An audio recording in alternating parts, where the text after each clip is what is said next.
ano ang pwede nilang gawin para sa mga batang Maynila. Hindi po yung pabalik-balik na lang, paulit-ulit na lang po, same issues, paulit-ulit na rin po namin sinasagot yun.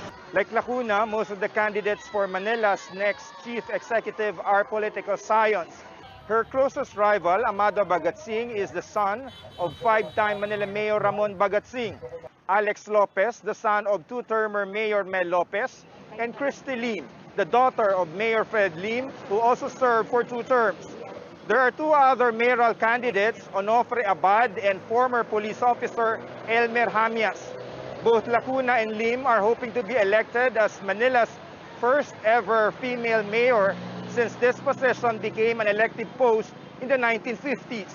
Kailangan na ng taong bayan, ng mamamayan ng lungsod ng Maynila ang haplos ng isang ina, ang pagkalinga at tamang pag-aaruga sa kanila.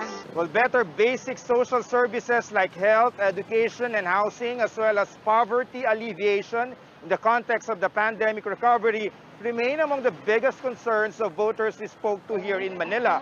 Some could not hide their frustration. 71-year-old food vendor Leticia Yap says she has lived through many Manila mayors, but nothing seems to have changed. Yung mga sinabi nila, tuparin lang nila. And since we're still in pandemic, candidates say they'll resort to hybrid campaign strategies, meaning a mix of in-person and online caucuses. David Santos, CNN Philippines. Heading now to the largest city in the capital region, the battle for vote-rich Quezon City heats up with the top 2 contenders taking swipes at each other. Our Chisa Nadalo reports. Quezon City Mayor Joy Belmonte admits that she's in for a challenging campaign because she's seeking the voters' nod and at the same time fighting misinformation and disinformation against her. In her proclamation rally at the Quezon City Memorial Circle, Belmonte highlights the city's COVID-19 response and assistance to livelihood during the pandemic. Belmonte was joined by her running mate, Vice Mayor Gian Soto, actors Arjo Atayde, who's vying for a QC representative post, and Congressman Alfred Vargas, who is running for councilor, also joined Belmonte's rally. Without naming names, the city mayor did not mince words over her political opponent. Huwag kayong mag-alala. Hindi tayo mamumudmod ng gamot na hindi pa aprobado at para sa alaga nating hayop. Yung iba dyan, mas inuna ang pagpapasara sa ABS-CBN. Yan may resibo. Yan ang ipaliwanag mo sa mga tao na habang nasa gitna tayo ng krisis, libo-libong pamilya ang nagtiis at natiis mong mawalan ng trabaho. Mayoral candidate Mike Defensor meantime says it will be better for him and Belmonte to settle their issues through a debate. Defensor also adds that he is standing by for the things he had done, including the ivermectin distribution and his vote against the TV network's franchise.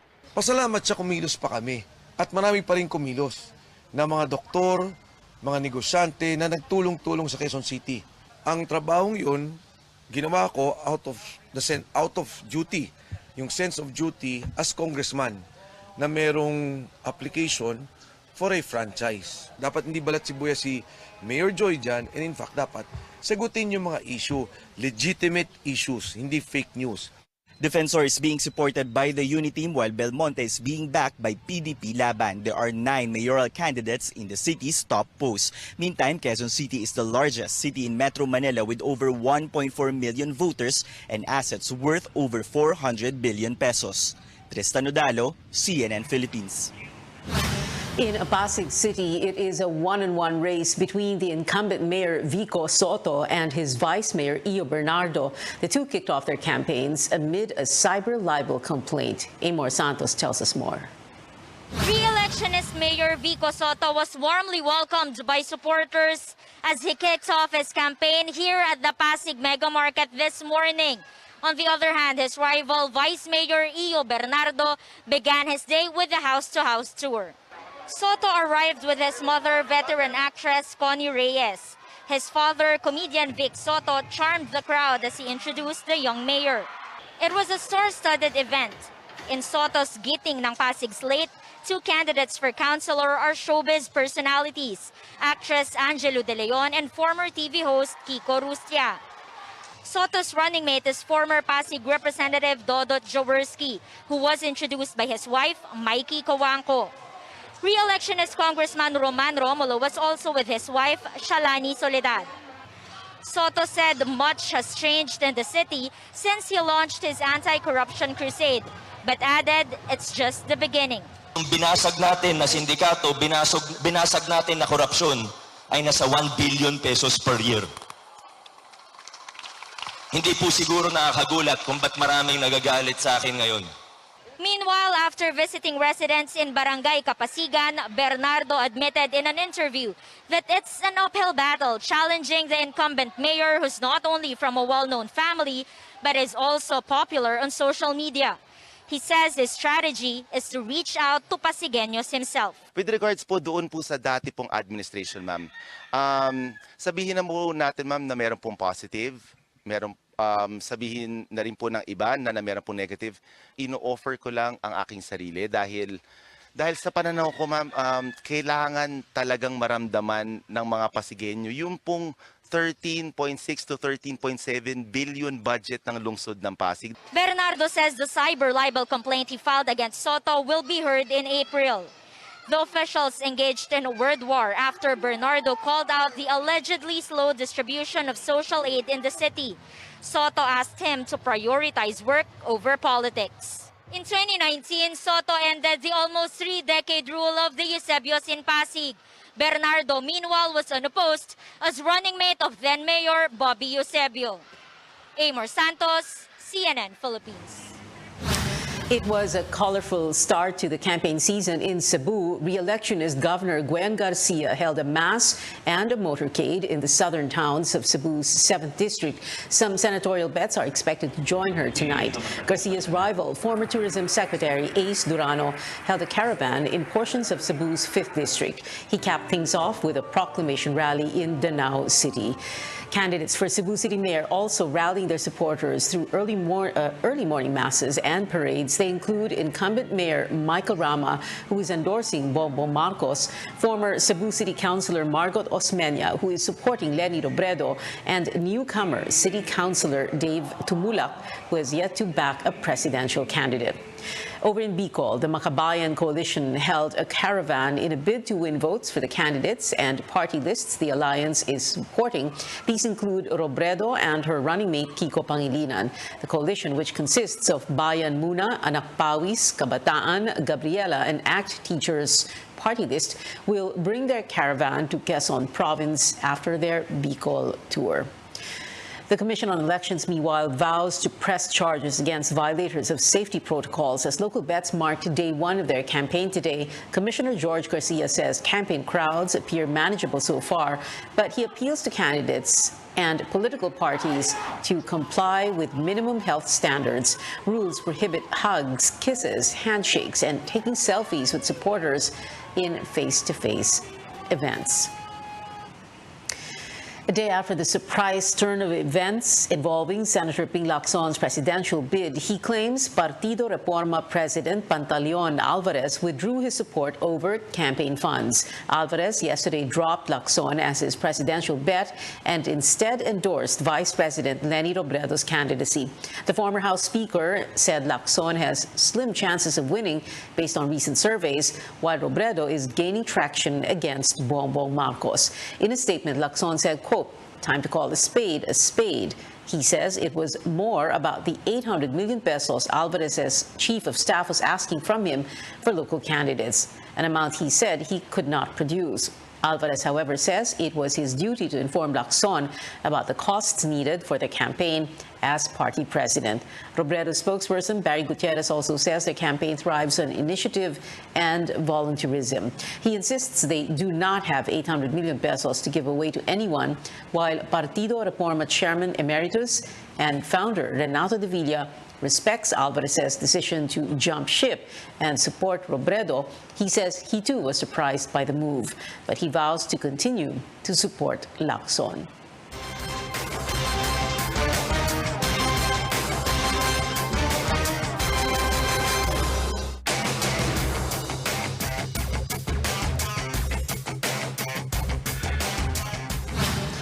We continue to monitor the 2022 race as Election Day approaches. The COMEC taps more agencies to crack down on vote buying.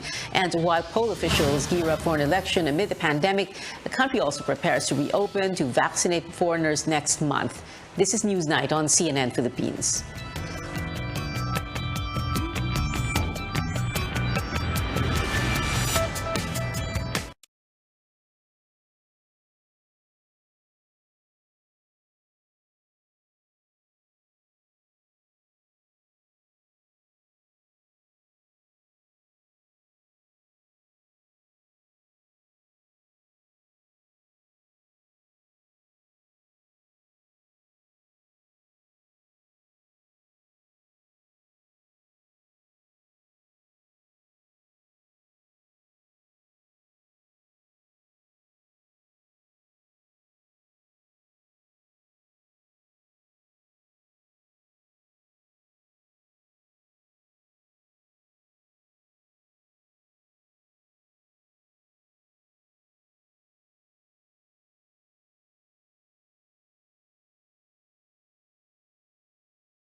Welcome back to Newsnight, where we go above and beyond the headlines. Regulators flag an oil company for selling what it calls short-weighted diesel to motorists. They ordered the Caltex station in Green Hills today to stop the sale of diesel and explain its lapses within 10 days. Energy regulators made the rounds of service stations for a routine quality check and record fuel prices. Penalties for erring the retailers range from 10,000 pesos to 200,000 per product. Lumalabas po ang average po na compute po namin is minus 70 ml po. Kulang po for every 10 liters po. Ang gagawin po namin is maglalagyan po kami ng notice na out of order, hindi po sila allowed na gamitin yung dispenser. Pwede po silang mag-submit sa amin ng explanation kung bakit may under-delivering pump po sila. Calibration po with city sealer lang po, yung within this week para po maayos na po yung error. Ito po kasi yung pump na laging nagagamit for diesel, kaya po siguro nagkaroon ng malfunctions, pero maaayos naman po agad. The Energy Department reminds retailers to make sure pumps are calibrated every week to provide the accurate fuel volume to motorists. There's going to be an influx in rail passengers as the month-long free rides go full steam ahead. MRT3 says around 300 to 400,000 commuters are expected to take the trains beginning Monday. Passengers may get single journey tickets, while beep cards may be used upon entry and exit, also for free. The offer runs from March 28th to April 30th. The days are getting warmer, and electricity consumption is expected to go up as people find more ways to cool down. As Rex Media reports, officials want government agencies to conserve energy. It's business as usual at the Land Transportation Office in Quezon City. But when you go inside their office, Some lights are off, so are some air conditioning units. In one section, only electric fans and a cooler are running. Sa aming air conditioning unit, for as long as kaya pa yung tolerable pa yung init, hindi naman kailangan namin buksan lahat. These are just some of their ways to conserve energy, as strictly ordered by the Energy Department. The Government Energy Management Program aims to cut the electricity and oil consumption of government agencies by 10% to help the country prepare for possible oil supply issues due to the war between Russia and Ukraine, and ensure stable power supply this summer season, especially on Election Day. We're looking on the other side to conserve energy so that we don't have to produce as much power anymore. Other energy conservation practices government offices must do include turning off lights and computers during lunch breaks and after office hours, adjusting the aircon unit's thermostat to not lower than 24 degrees Celsius, and keeping doors of air-conditioned spaces closed. The DOE projects the state can save up to 24 megawatts, which is equivalent to what an 840 million peso diesel power plant can produce. To ensure implementation of these measures, agencies must regularly submit reports to the DOE. Energy audit teams will also do random spot checks in offices.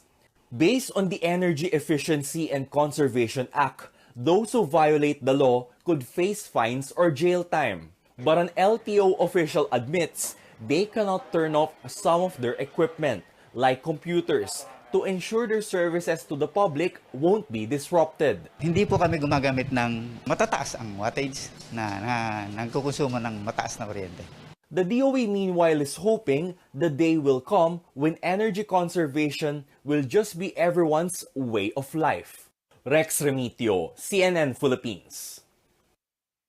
The country is opening its doors to fully vaccinated foreigners in a week's time. Malacanang says foreign travelers can enter even without an exemption document, but they still need to present the following, now flashed on your screens. These include an acceptable proof of vaccination, except for minors below 12 years old who are traveling with their fully vaccinated parents. They must also present a negative RT-PCR test taken within 48 hours, or a laboratory-based antigen test taken within 24 hours prior to their departure.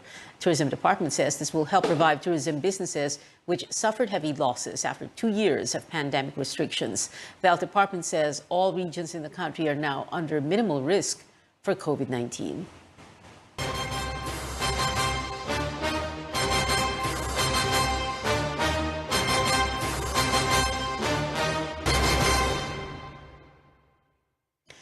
COMELEC intensifies its crackdown against vote buying 45 days before the May 9 polls. Commissioner George Garcia says the poll body will convene Task Force Contra Bigay next week with the Justice and Interior Department's Presidential Anti-Corruption Commission, the NBI, and the police and military. The task force will look into vote buying complaints and by its own initiative. Now, as the campaign season further heats up, Manila Mayor Isko Moreno scoffs at suggestions that he, as well as Senators Ping Lacson and Manny Pacquiao, should withdraw from the presidential race. The suggestions supposedly made by supporters of Vice President Leni Robredo in a bid to boost her candidacy. Sila lang ba may monopolya ng kaalaman sa paglilingkod sa bayan? Good luck.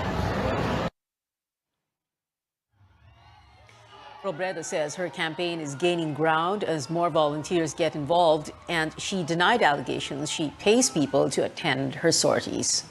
Yung mga rallies namin, ibang-iba siya compared to all the other elections. Kasi ngayon, lahat siya volunteer-driven. Yung mga rallies namin on the ground, lahat volunteers yung nag-aasikaso. So maraming mga lugar na walang local officials na kabahagi ng preparations. Pero each and every time na bumababa kami, grabe talaga yung, hindi lang yung number ng tao, pero yung energy ng kampanya. And ito yung nakakabigay ng kasiyahan and nakakawala talaga siya ng pagod. Faisal Mangundato is unfazed by his low survey ranking. He got a score of 0.4 in the latest Pulse Asia voter preference survey. Mangundato points out President Duterte was also a survey laggard during the early months of the 2016 campaign. Makakahabol pa tayo. Maraming mga kababayan kong mga kapatid na mga Muslim na marami sila hindi lang sa farm kundi pati sa lahat ng probinsya ng Pilipinas ay marami kaming conversation pagtawag sa akin na sila ay sumusuporta sa kapatid nilang Muslim. Presidential candidates gather again on one stage for tonight's election forum organized by the Catholic Bishops' Conference of the Philippines and Jesuit Communications. Moderated by Rico Hizon and Bernadette Sembrano, Usapang Halalan aims to dig deep into the candidates' positions and convictions on issues where politics and religion intersect. Forum begins at 6 this evening and is being live streamed on our official YouTube channel. It'll be broadcast later at 10 p.m. here on CNN Philippines.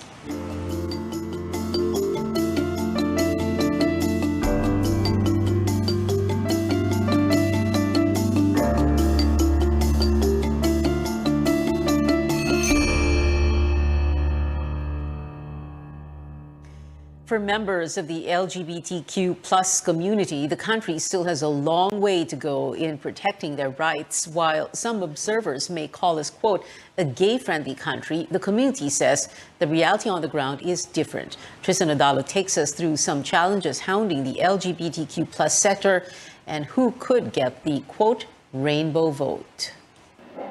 Surrounded by the rainbow flag, this small church in Quezon City has become a place of refuge for lesbian, gay, bisexual, transgender, or LGBT couples. You heard it right, it's a church conducting holy unions for same-sex partners. Kung hindi man nila malegalize yung same-sex marriage, ay yung civil union, love has no gender, no? At meron kaming karapatan na magmahal kung kanino. Under Philippine law, hindi pa po nire-recognize yung same-sex marriage. But ang ginagawa nyo po ay holy union. How does it actually work? Ano pong effect nito sa LGBT couple? Napakahalaga para sa kanila na yung basbas ng Panginoon ay nagaganap. Although hindi pa legalized. Pero sinasabi, sila nagpapatunay na pag pumunta sila sa Canada, saan man, sa Spain or sa UK, ay nagagamit yung Holy Union Certificate bilang proof of togetherness. This church is also a shelter for LGBTQ plus members rejected by their families after coming out. The challenges they face worsened during the COVID-19 pandemic. Yung mga concerns ng mga members ay hindi sila nakaka-avail sa ayuda unless na meron silang sariling bahay. Kasi ang batayan ng ayuda is household. So marami talagang deprived sa ayuda.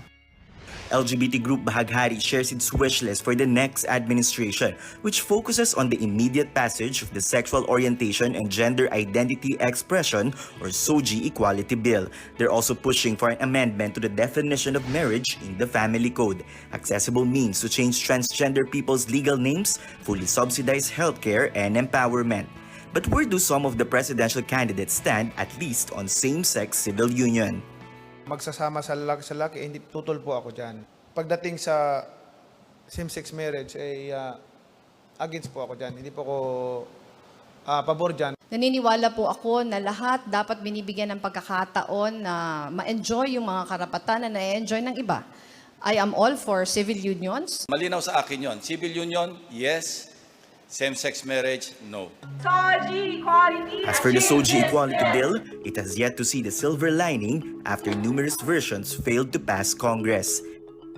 Tristan Udalo, CNN Philippines.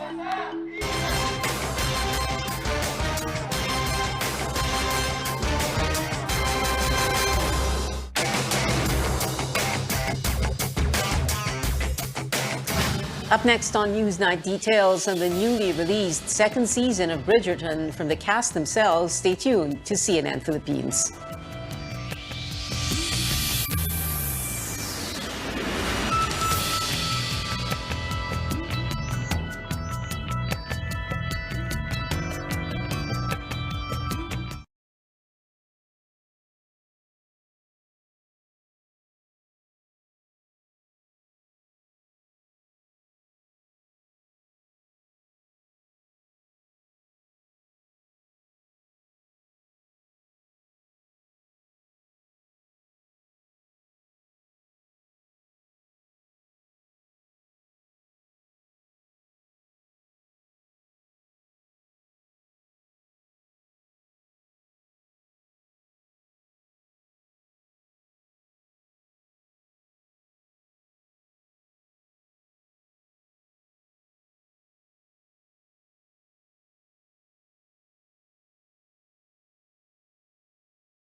Welcome back to CNN Philippines. In entertainment, apart from romance, a diverse cast and scandals set in the British Regency era, gossip also plays a huge role in the plot of hit Netflix series Bridgerton.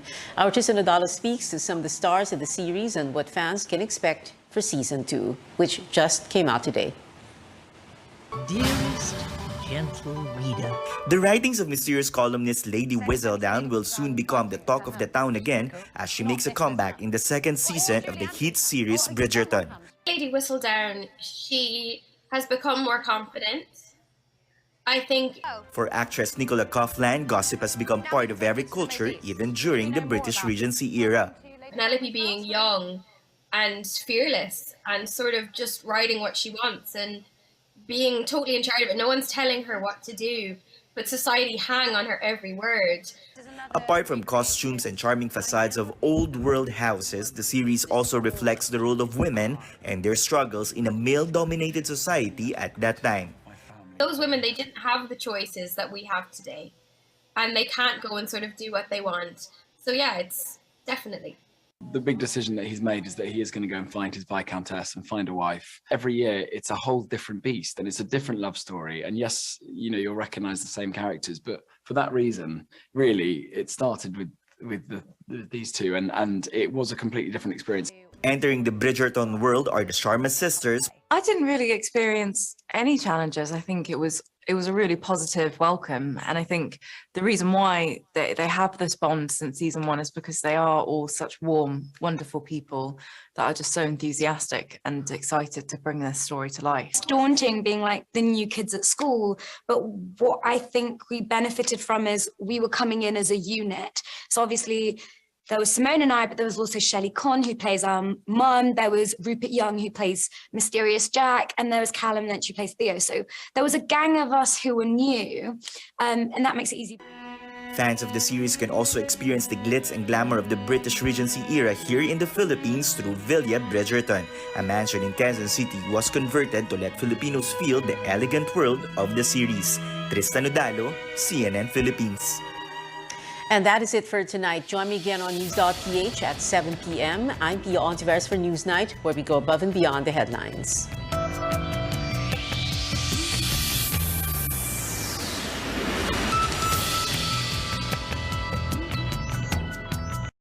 This program is brought to you by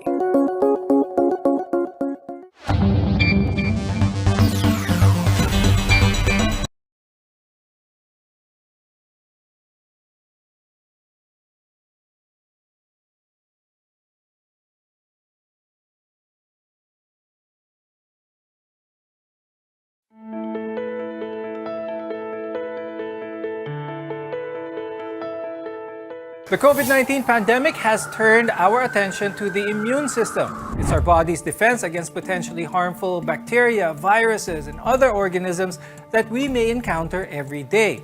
But what exactly is our immune system and how does it help guard our bodies? Today, we'll talk about the body's natural barrier and the role vaccines play in protecting us against diseases. I'm Dr. Freddy Gomez. Our goal here on the program is to help you better understand the care you need and deserve. You're watching MedTalk Health Talk on CNN Philippines.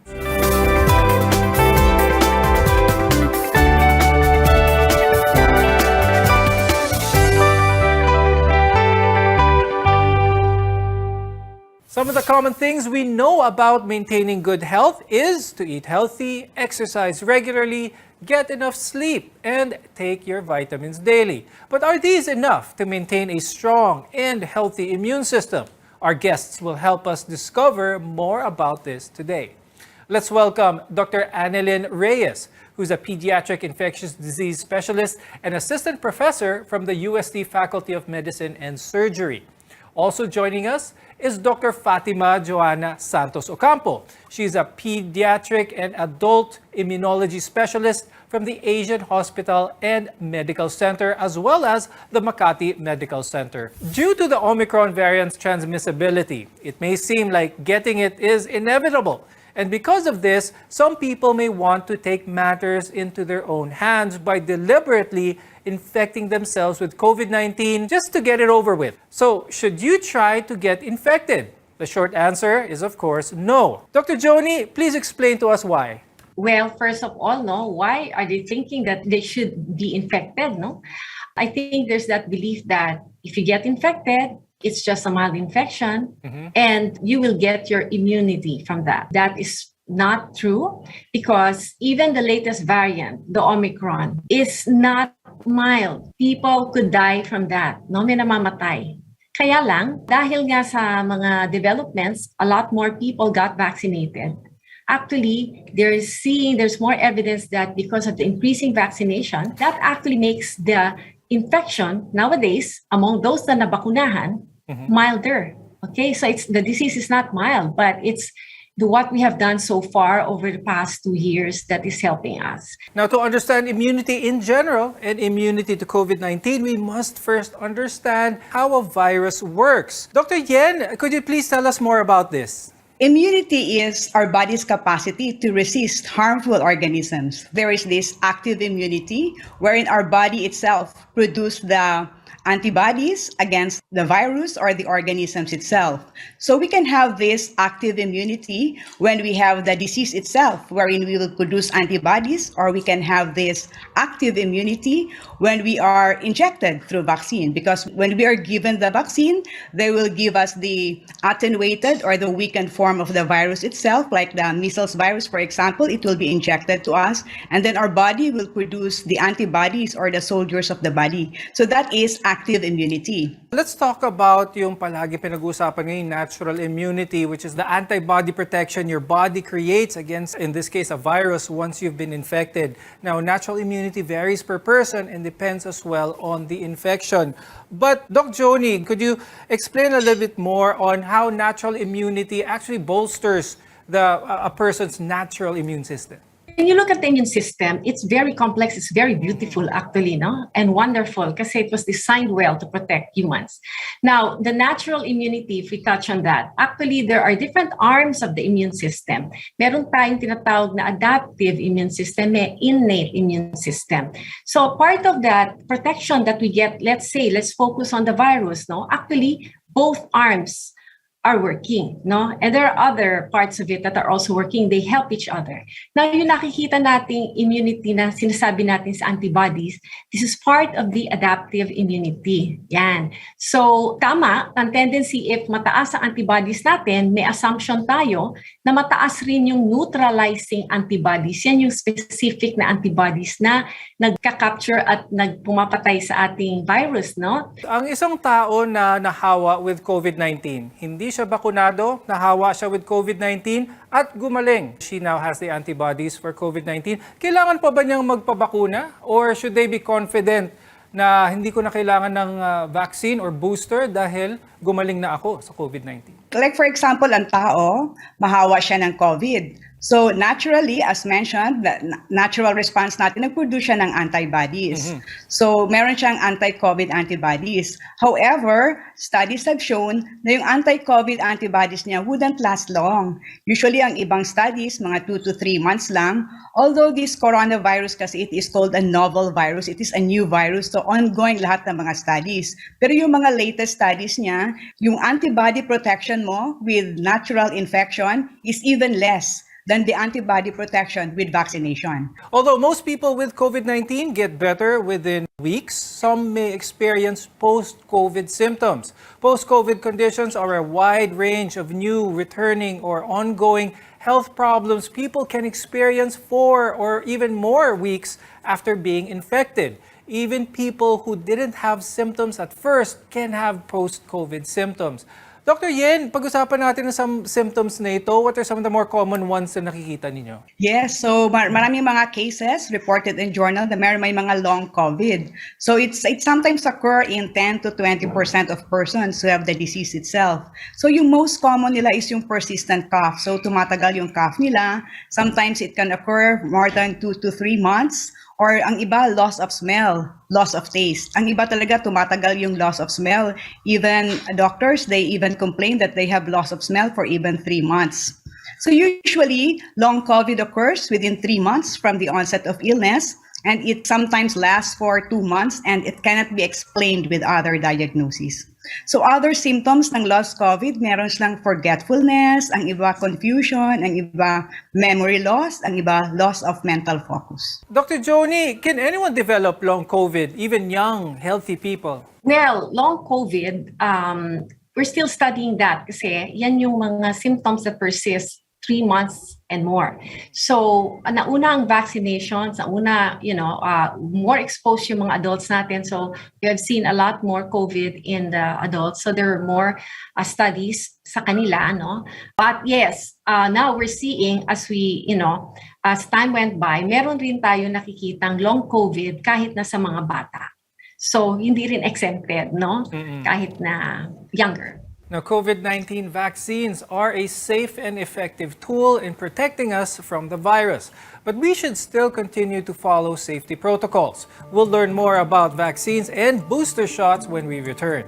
We're your connection to healthcare. You're watching MedTalk Health Talk.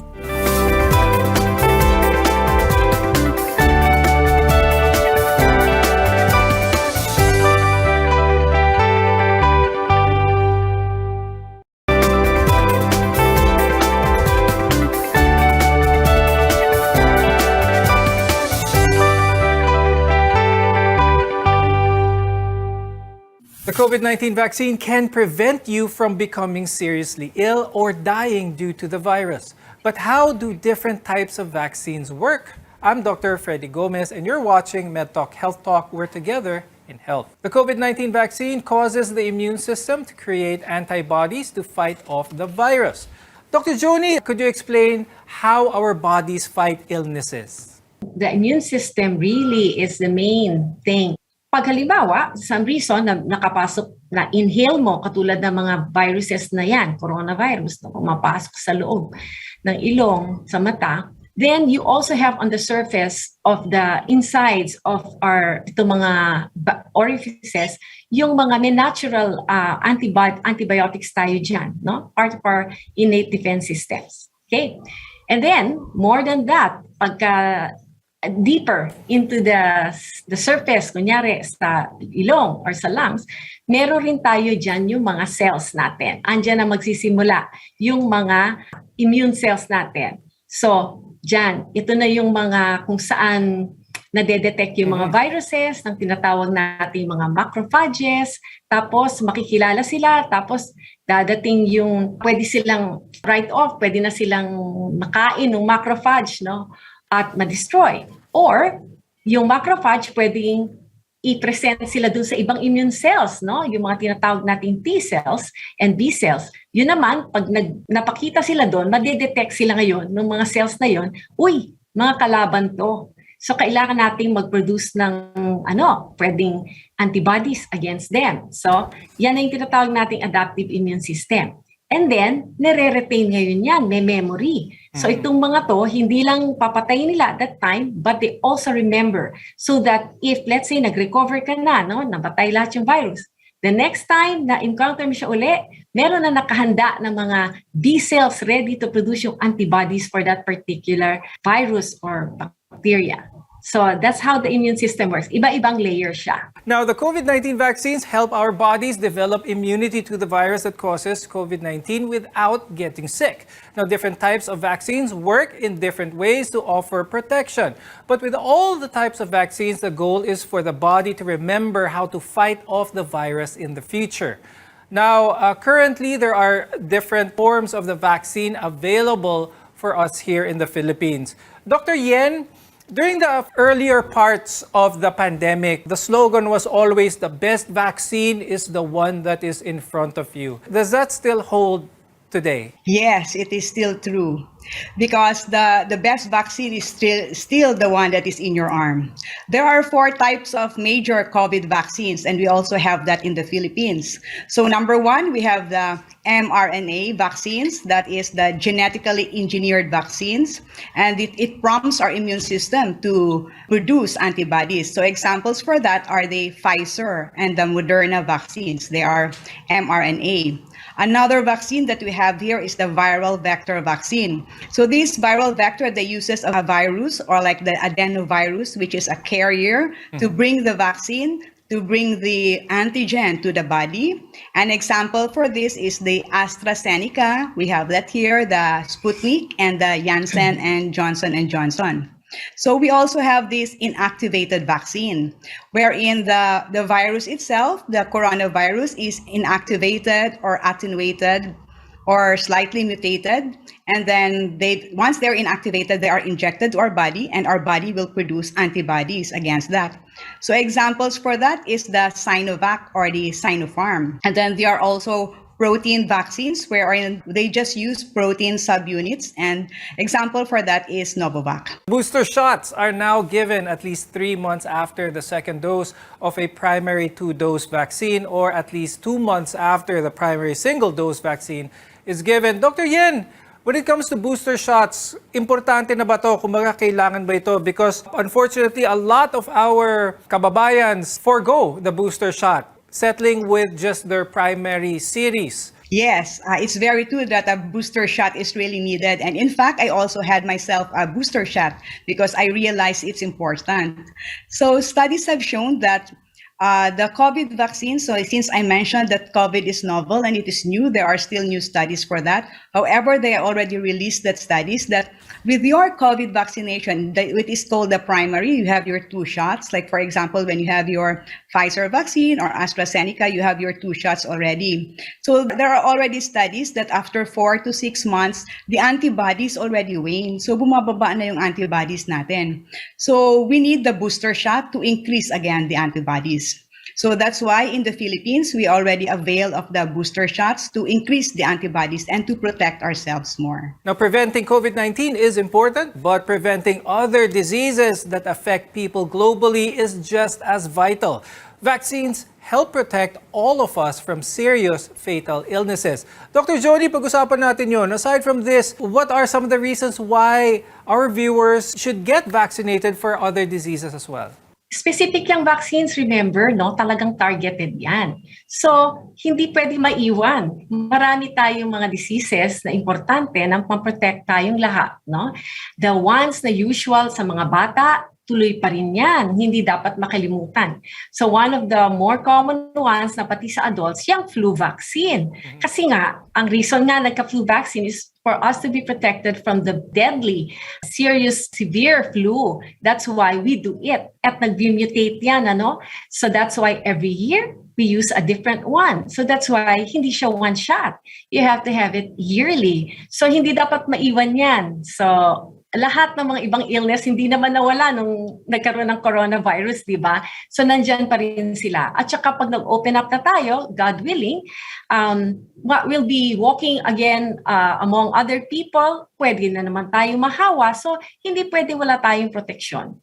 So we still have to continue. And we do tell everyone to please have your regular vaccinations still. Getting vaccinated doesn't mean you won't get infected, but it significantly lowers the risk for severe illness as well as death. When we return, we'll talk about how to discern health misinformation or the infodemic. Your health is our mission. This is MedTalk Health Talk. We'll be right back.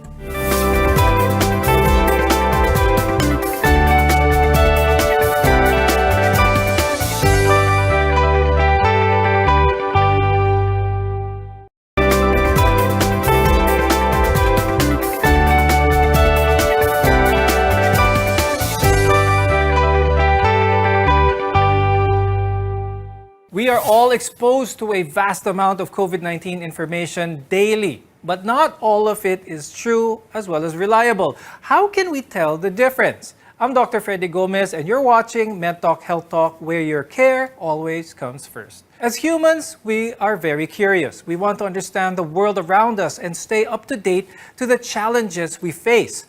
One of the ways we do this is by seeking out and sharing new information. But not everything you see may be accurate.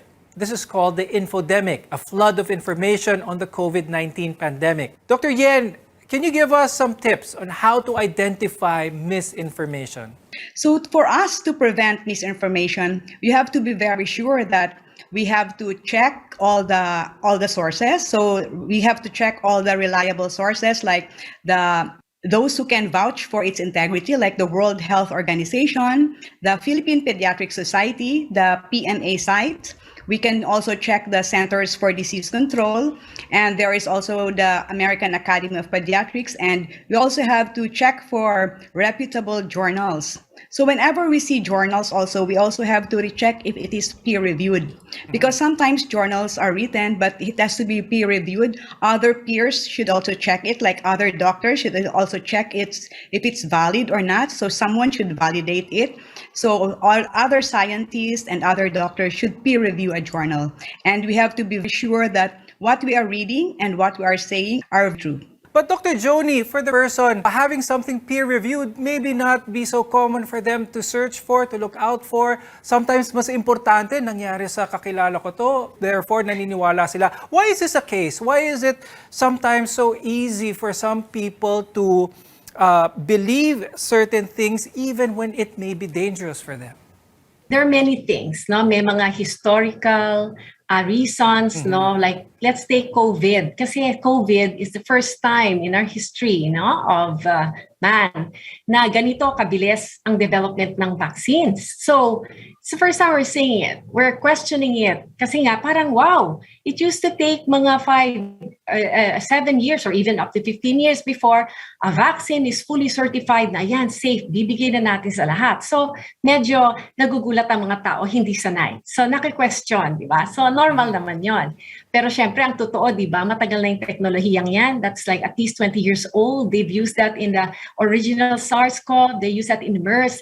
Hindi lang nagamit kasi hindi naman na-spread yung mga sakit na yon, no? Hindi tulad ng SARS-CoV-2 or COVID-19, hindi siya masyado nakakamatay. Kaya tumagal siya. So now we're discussing the vaccine. And then also, yung mga side effects na naririnig, no? Minsan, narinig ng pinsan nung kamag-anak ni ganito, si kapitbahay, or narinig nila sa iba sa social media. So, ang social media kasi, useful siya, pwede rin siyang kalaban kung nagsispread tayo ng misinformation. Thank you, Pediatric Infectious Disease Specialist Dr. Annalyn Reyes and Immunology Specialist Dr. Fatima Joanna Santos Ocampo. We all have a role to play in this pandemic, from getting vaccinated and following health protocols to making sure we receive and share the right and accurate information. All of these can save lives. And as we navigate the wave of information, it's best that we know who and what to trust. We want to be your partner for a lifetime of good health. I'm Dr. Freddy Gomez, and this is MedTalk Health Talk on CNN Philippines.